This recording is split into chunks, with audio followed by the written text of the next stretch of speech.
सरकार होने का उनको एहसास हुआ है। हाँ, सरकार है हमें।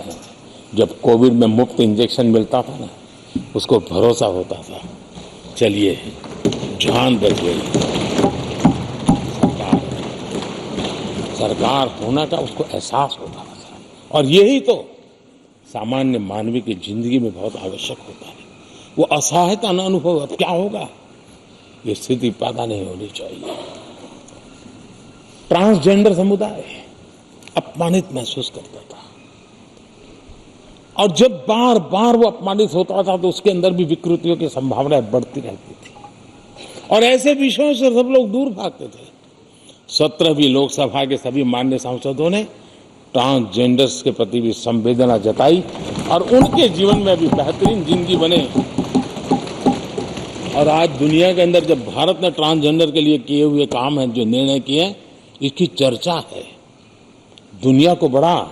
जब हम कहते हैं ना, हमारे यहाँ इवन हमारे माता बहनों के लिए प्रेगनेंसी के लिए 26 वीक की डिलीवरी के समय की छुट्टी, दुनिया के समृद्ध देशों को भी आश्चर्य होता है। अच्छा, यानी ये प्रोग्रेसिव निर्णय यहीं पर हुए हैं, इसी 17वीं लोकसभा में हुए हैं। हमने ट्रांसजेंडर को एक पहचान दी है। अब तक करीब 16-17 हजार ट्रांसजेंडर को उनका आइडेंटिटी कार्ड दिया गया है, ताकि उनके जीवन को, और मैंने देखा अब तो मुद्रा योजना से पैसे लेकर के छोटा मोटा वो बिजनेस करने लगी, वो कमाने लगी है। पद्मा अवार्ड हमने ट्रांसजेंडर को दिया है, एक सम्मान की जिंदगी जीने के लिए। सरकार से जुड़ी अनेक योजनाओं का लाभ जो अब तक उनको मिलता नहीं था, मिलना प्रारंभ हुआ है। वो सम्मानीय जिंदगी। आदरणीय अध्यक्ष जी, बहुत विकट काल में हमारा समय गया, क्योंकि 1.5-2 साल कोविड ने हमारे पर बहुत बड़ा दबाव डाला, लेकिन उसके बावजूद भी 17वीं लोकसभा देश के लिए बहुत उपकारक रही है, बहुत अच्छे काम किए हैं। लेकिन इस समय हमने कई साथियों को भी खो दिया है। हो सकता है अगर आज वो हमारे बीच होते तो आज इस विदाई समारोह में मौजूद होते, लेकिन बीच में ही कोविड के कारण हमें अपने बहुत होनहार साथियों को खोना पड़ा। उसका दुख हमेशा हमेशा हमारे रहेंगे। आदरणीय अध्यक्ष जी, 17वीं लोकसभा का अंतिम सत्र और अंतिम आवर ही समझ लीजिए है। लोकतंत्र और भारत की यात्रा अनंत है, अनेक, और ये देश किसी पर्पज के लिए है, उसका कोई लक्ष्य है, वो पूरी मानव जात के लिए। श्री अरविंदो ने देखा हो, चाहे स्वामी विवेकानंद जी ने देखा, लेकिन आज उन शब्दों में, उस विजन में सामर्थ्य था, वो हम आंखों के सामने देख पा रहे हैं।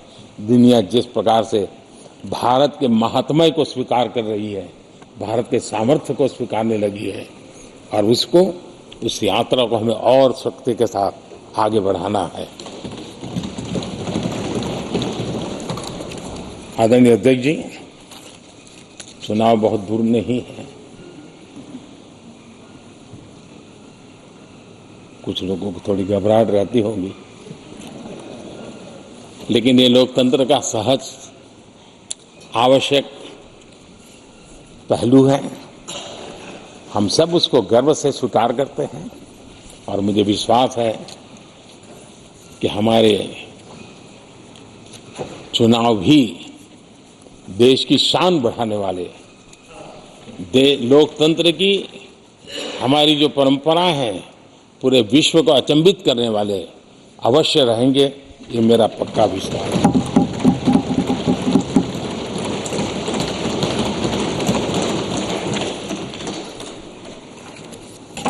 आदरणीय अध्यक्ष जी, मैं सभी माननीय सांसदों का जो सहयोग मिला है, जो निर्णय हम कर पाए हैं, और कभी कभी हमले भी इतने मजेदार हुए हैं कि हमारे भीतर की शक्ति भी खिल करके निकली है।